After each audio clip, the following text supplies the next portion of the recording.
It looks like William Lee established this YouTube channel in November of 2024. I wanted to make people aware of it in case they weren't aware, especially with only 226 subscribers. It doesn't seem like a lot of folks realize he's got this channel. And I kind of appreciate these kind of brief talks that he does, these ET9 talks, these different episodes with different folks. Some are entrepreneurs, some are actually in different adjacent or have been in the EV industry, the auto industry, stuff like that. So kind of some interesting stuff there. I'll link that and everything that I share in the description of this video so you can check things out as to or as per your own convenience or preference. But this is the NIO UAE CEO in an interview, and I shared this on Twixter, but for those who haven't seen it, I also wanted to talk about it because there are several things addressed in this roughly half-hour Q&A. One of the things I've got it paused on this point where he's talking about how the different countries in the MENA region, some of them are going to have a different view or be more or less likely to bring in, let's say, power swap stations, and battery as a service, of course, is going to kind of be tied in with that. So with expansion of things like Firefly, this is one of the things I've been wondering about. I expected that different global countries, areas, regions would have a different take on that. So that's just something that I wanted to share and offer.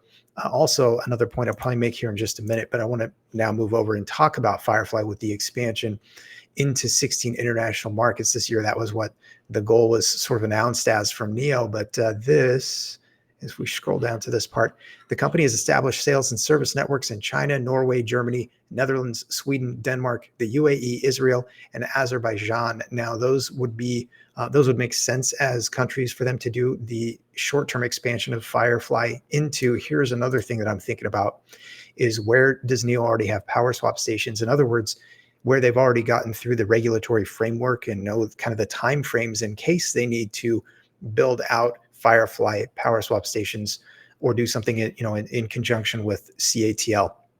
So that's also kind of what I'm watching and thinking about with respect to what areas or regions or countries they're going to be expanding into.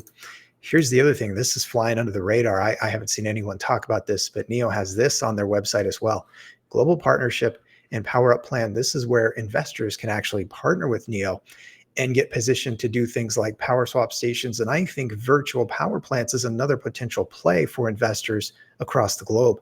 I think this could tie in with other countries and regions and areas that it would make sense for NIO to expand with, let's say, Firefly at an earlier stage.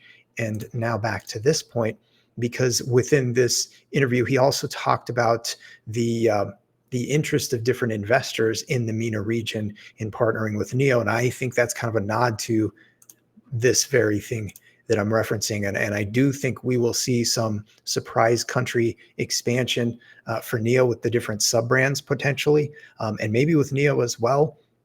But I think this is stuff that we'll have to wait on for announcements. Like so many other things that NIO has going on, they're keeping it quiet, but they're working behind the scenes. And we just have to wait and see what the future holds with some of these expansions into, I think, what we'll see as new countries, new areas where we haven't seen them yet. So that's going to be fun to track, I think, when we do get some insight on it. But drop it in the comments. I want to know if any of this is new to you, and have a great day. Thanks for stopping by. I'll see you all again very soon.